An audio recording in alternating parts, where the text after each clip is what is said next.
दोस्तों, एक बार फिर से स्वागत है आप सभी का आपके अपने favourite English learning channel scholar English पर। मेरा नाम है दीपिका कुमावत और मैं इस चैनल पर वेरियस कॉम्पिटिटिव एग्जाम्स के लिए इंग्लिश सब्जेक्ट टीच करती हूँ। तो दोस्तों, आज के इस वीडियो में हम एक बहुत ही इंस्पिरेशनल और शानदार पोएम डिस्कस करने वाले हैं जिसका नाम है लाइफ बाय शार्लेट ब्रॉन्टी। तो चलिए, पोएम में आगे बढ़ने से पहले पोइटस के बारे में थोड़ी बहुत इंफॉर्मेशन जान लेते हैं। तो दोस्तों, शार्लेट ब्रॉन्टी, इनका जन्म जो है वो 21 अप्रैल 1816 थॉर्नटन यूनाइटेड किंगडम में हुआ था। वो एक ब्रिटिश पोएट एंड नॉवेलिस्ट मानी जाती है जो कि अपने क्लासिक नॉवेल जेन एयर के लिए जानी जाती है। वो एक लिटरेरी फैमिली से पली बड़ी है। उन्होंने बहुत सारे प्रॉब्लम्स फेस किए, जैसे कि उन्होंने अपनी मदर और सिबलिंग्स को खो दिया। लेकिन इतनी सारी कठिनाइयों के बाद भी उन्होंने अपने लिखने के पैशन को नहीं छोड़ा और उन्होंने अपनी राइटिंग से वर्ल्ड वाइडली लोगों को इंस्पायर किया है और इंग्लिश लिटरेचर के लिए विरासत छोड़ी है। और लास्टली उनकी डेथ जो है वो 31 मार्च 1855 हैवॉर्थ यूनाइटेड किंगडम में हुई थी। तो दोस्तों, ये तो हमने बात की हमारे पोइटिस के बारे में। अब हम बात करेंगे हमारी पोयम के बारे में। तो दोस्तों, अगर बात करें हमारे पोयम की, तो हमारी पोयम लाइफ ये शार्लेट ब्रॉन्टे की एक बहुत ही फेमस पोयम है। और इस पोयम के माध्यम से हमारी पोइटिस ने लाइफ के बारे में बताने की कोशिश की है। यहाँ पोइटिस कहती है कि हमारी लाइफ इतनी भी मिजरेबल नहीं है जितना हम सोचते हैं। हम हमेशा लाइफ के नेगेटिव साइड्स को देखते हैं, जबकि हमें हर एक सिचुएशन को पॉजिटिवली लेना चाहिए। हमारी लाइफ में दुख आते हैं, लेकिन वो परमानेंट नहीं होते। कुछ समय के लिए होते हैं, जिससे उभरकर व्यक्ति और भी ज़्यादा मजबूत हो जाता है। इसीलिए हमें लाइफ के गुजरते हुए हर एक लम्हे को हैप्पीली जीना चाहिए। लाइफ में अगर कोई दुख आ भी जाए तो उसे फेस करके पॉजिटिवली सोच के आगे बढ़ जाना चाहिए। तो चलिए, इसे और भी अच्छे से समझने के लिए हम इस पोयम का लाइन टू लाइन एक्सप्लेनेशन देखकर इसे और भी अच्छे से समझने की कोशिश करते हैं आज के इस वीडियो में। तो हमारी पहली दो लाइंस है, life believe is not a dream so dark as sages से।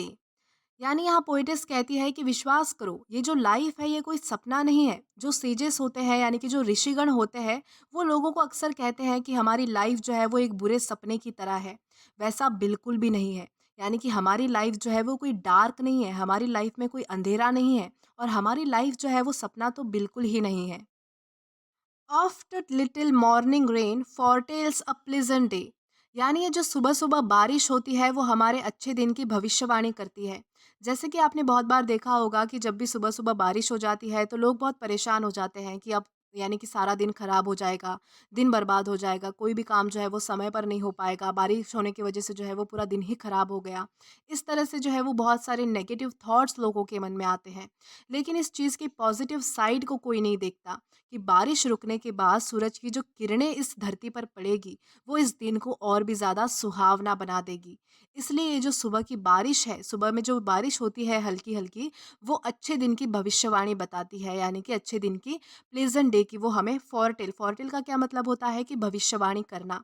यानी कि ये जो सुबह की बारिश है, वो हमें अच्छे दिन की शुरुआत की भविष्यवाणी करके बताती है।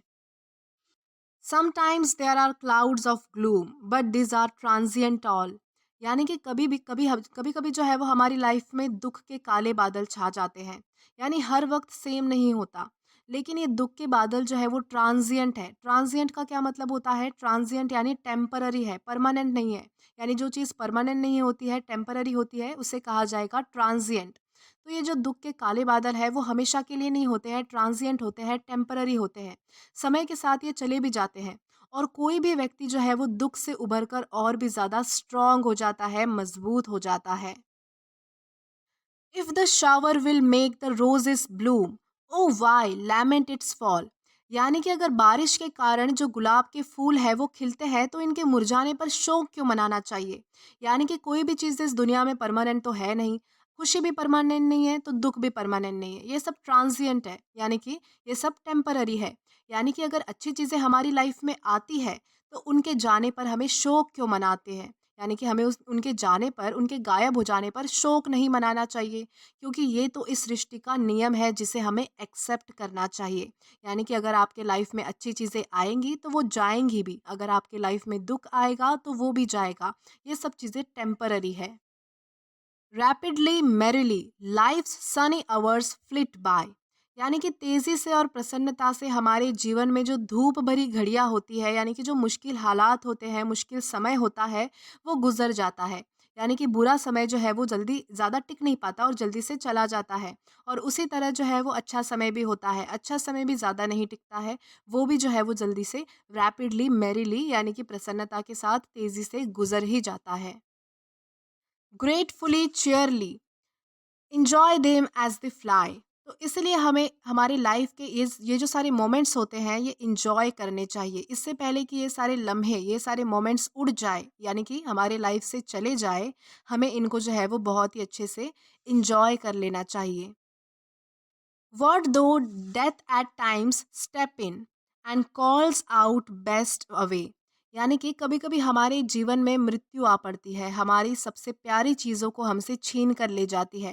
यानी कि कभी-कभी बहुत बार ऐसा होता है कि जिसे आप सबसे ज़्यादा चाहते हैं, सबसे ज़्यादा प्यार करते हैं, उसकी मृत्यु हो जाती है, वो हमारे लाइफ से चला जाता है और आपको उस समय बहुत ज़्यादा बुरा लगता है क्योंकि लाइफ ने जो है वो आपसे आपकी सबसे कीमती और अच्छी और प्यारी चीज़ छीन ली है।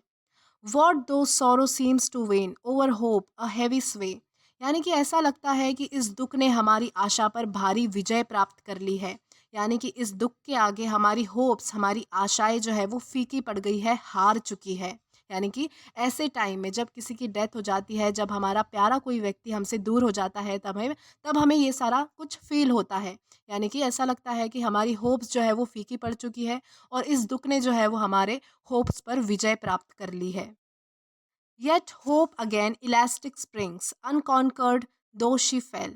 यानी कि फिर भी हमारी होप जो है वो अनकॉन्कर्ड है, यानी कि इसे जीता नहीं जा सकता, इसे जो है वो कोई काबू नहीं कर सकता। ये भले ही गिर जाती है लेकिन फिर भी इसे जो है वो एक इलास्टिक स्प्रिंग की तरह जो है वो उठाया जा सकता है। यानी कि समय के साथ ये एक स्प्रिंग की तरह उठ भी जाती है। यानी कि हमारी होप गिरती तो है, हमारी आशाएं गिरती है, लेकिन वो इलास्टिक स्प्रिंग की तरह उठ भी जाती है। Still buoyant are her golden wings, still strong to bear us well। यानी कि इतना सब होने के बाद भी हमारी उम्मीदों के सुंदर पंख जो है वो प्रफुल्लित है, यानी कि पहले जैसे ही है और अभी भी अच्छी तरह से कोई भी काम, कोई भी चीज़ सहन करने के लिए मजबूत है, तैयार है, उनमें अभी भी जान है, ताकत है। Manfully fearlessly the day of trial bear. यानी कि हमें बहुत ही बहादुरी से और बिना डरे हमारे इस कठिन समय को सहन करना चाहिए, इस परीक्षा से गुजरना चाहिए, इस परीक्षा को जो है वो सहन करना सीखना चाहिए। For gloriously victoriously can courage quell despair. क्योंकि बहुत ही गौरव और विजयी रूप से हमारा जो साहस है, हमारी जो बहादुरी है, वो निराशा को दबा सकती है, उसे हरा सकती है। इसीलिए हमें जो है वो कभी भी झुकना नहीं चाहिए और हर चीज़ को सहन करना सीखना चाहिए। तो दोस्तों, इसी के साथ हमारी इस पोएम का लाइन टू लाइन एक्सप्लेनेशन इसी के साथ खत्म होता है। आई होप आपको ये वीडियो ज़रूर पसंद आया हो और अगर आपको ये वीडियो पसंद आया है तो do like this video, subscribe the channel and share as much as you can. और अगर आपने इससे पहले वाले वीडियोस नहीं देखे हैं तो यहाँ पर मैंने एक प्लेलिस्ट प्रोवाइड की है जहाँ पर आप क्लिक करके वो सभी पहले वाले वीडियोस एक्सप्लोर कर सकते हैं। Till then keep learning. Thank you.